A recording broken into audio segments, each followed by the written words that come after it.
What's going on, guys? Welcome to Everything Always. My name is Michael Roman, aka All Fires. Now, in 2015's Jonathan Hickman's Secret Wars, there were two timelines that mainly battled with the destruction of the multiverse, the 616 and the Ultimates 1610. And while we know we have half of that in the Sacred timeline in the 616 in the MCU, there are still question marks as to which other timeline Marvel Studios is going to use to substitute for the 1610. Quick side note, unlikely they'll give it that designation, as the original designers of the entire Marvel Cinematic Universe designed the characters after the 1610 Ultimates in the first place. That being said, some timelines along the way have been introduced with their designation numbers, like the 838 in the Multiverse of Madness, the 10,005 in Deadpool and Wolverine, and rumored to be the 828 in the upcoming Fantastic Four. But one timeline has remained unrevealed, and that's where Monica Rambeau ended up with an X-Men at the end of the Marvels. Well, if this latest update coming from an industry insider slash Twitter scoopster is true, we actually have an answer to both of these questions, and they're one and the same. We're breaking it all down, this latest update that says which timeline is going to be filling in for the 1610 to go up against the 616, what the designation number is, and what this means for Marvel Studios' plan for not only the Fox X-Men characters, but other Fox characters that are coming along as well. But first, if you could grab the subscribe button, thanks to everyone who's been subbing lately and helping grow the channel. If you haven't already, I would just kindly invite you to do so. It's the #1 thing you can do to support us here as content creators. Plus, we're doing a couple of rounds of the Fantastic Four ticket giveaways. We'll announce a brand new winner at the end of this video. All you got to do is be a sub, leave a comment, stick around to the end of the video. We'll announce a brand new winner there. Okay, so this latest update comes from a source that we have covered before here at the channel. He's a Spanish Twitter scoopster who goes by the name of Quid Vacao. I hope I'm pronouncing that right. He has his own newsletter called Cineverse, and this was his latest update, that it's going to be revealed that Gambit's universe is the same one that Monica Rambeau ended up in the Marvels, where we saw Beast and Binary. Now, this is actually a huge reveal because it shows a lot about what Marvel's plan to do is, and we're going to get into some of the leaks during this video as well. This is where I'll issue the spoiler warning in case you haven't kept up with that stuff and don't want to know. But this is them going out of their way to make sure they don't make it overcomplicated and spread their characters across the multiverse. They're taking Gambit, who in a deleted post-credit scene was shown to have a portal open up and be saved from the void, and placing him in the X-Men universe where Monica Rambeau already is. That shows that their attempt here is to make them all the same universe. And if you missed our coverage of someone who was in attendance for that merchandising conference where Marvel Studios showed a sizzle reel and reveals officially for both Spider-Man Brand New Day and Avengers Doomsday, he said that it was implied by the sizzle reel that Deadpool was fighting alongside Gambit and the other X-Men. Ipso facto, Deadpool there, Wolverine too. That places the entirety of the X-Men, or at least these returning characters, in one singular timeline, and it was revealed during Deadpool and Wolverine that timeline is the 10,005. So if all of this is accurate and lines up the way it looks like it does, it's going to be the 616 versus the 10,005, and that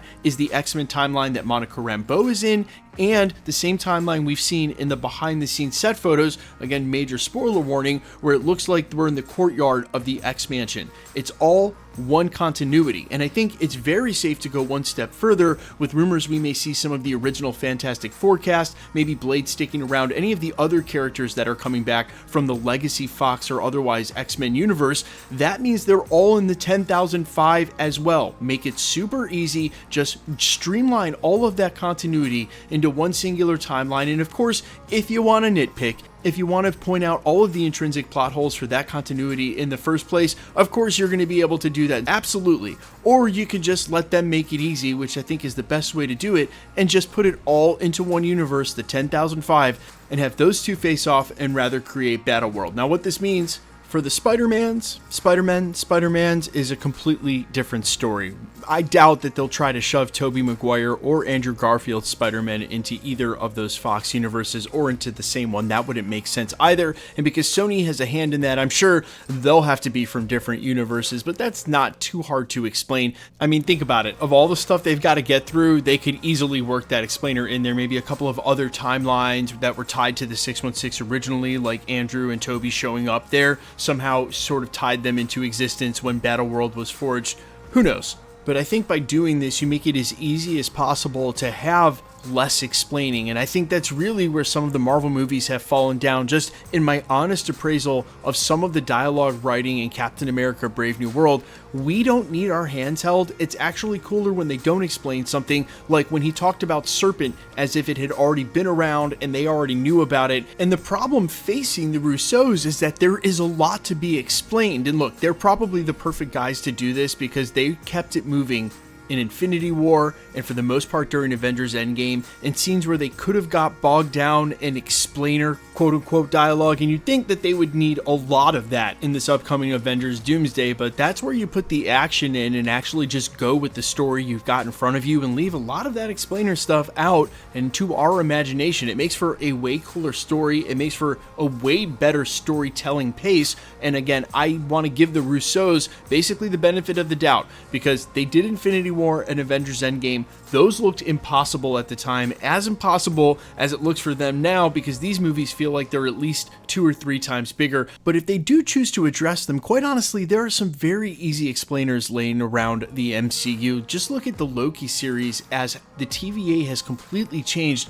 how they operate from the very beginning of the series, improving timelines. And of course, Loki has taken his seat at the center of the multiverse instead of the loom. So there have got to have been changes to how those timelines have worked. So for whatever changes happened with the X-Men 10,005 universe, you could literally just chalk it up to that and use it to explain why there may be lots of changes to the way that the multiverse was previously. But you guys let me know all your thoughts down below, how you feel about any and all of this, and if you see the same vision that they see, just making it all one universe so we can cut down on the multiverse jumping and explaining. They can use it to bring as many characters in as they want. I'm all ears as always. Quickly, let's get into the giveaway stuff before I let you go. All right, we're going to be giving away Fantastic Four tickets. I believe they go on sale tomorrow. We have a brand new winner for our last round, the Major Dog K9 for this comment here. Congratulations. All you got to do, DM me on Instagram at IamFires or email me on my business email under the About section of the channel, and we'll get them right out to you guys. It's that simple. All you got to do, be a sub, leave a comment on this video, and because it's truly random, the more videos you comment on, we're definitely giving away 2 or 3 rounds of the Fantastic Four tickets, again, to celebrate them going on sale, I believe, tomorrow. If you want to be entered to win for any of the future PS5 giveaways, all the same rules always apply. The best way to keep up with the content has always been just hit the subscribe button, is to hit the notification bell with all notifications turned on. And as always, if you like today's video, I'd appreciate it if you'd hit the like button. My name's Michael Roman. You can find me in a couple of places, Instagram and Twitter at IamFires. You can also find me on Spotify, YouTube, Amazon, Apple, iTunes under the name AllFires. And in fact, one of my singles that I released on my EP 2 years ago has started to go mega viral on Spotify. And if you have Spotify and want to help that song keep going, there's a link down in the description in the comments. I'd love if you clicked on it. You'd be really, really helping me out. It's all about timing with music, and I've got a song that's catching on. I appreciate it, guys. I'll see you in the next one. Peace.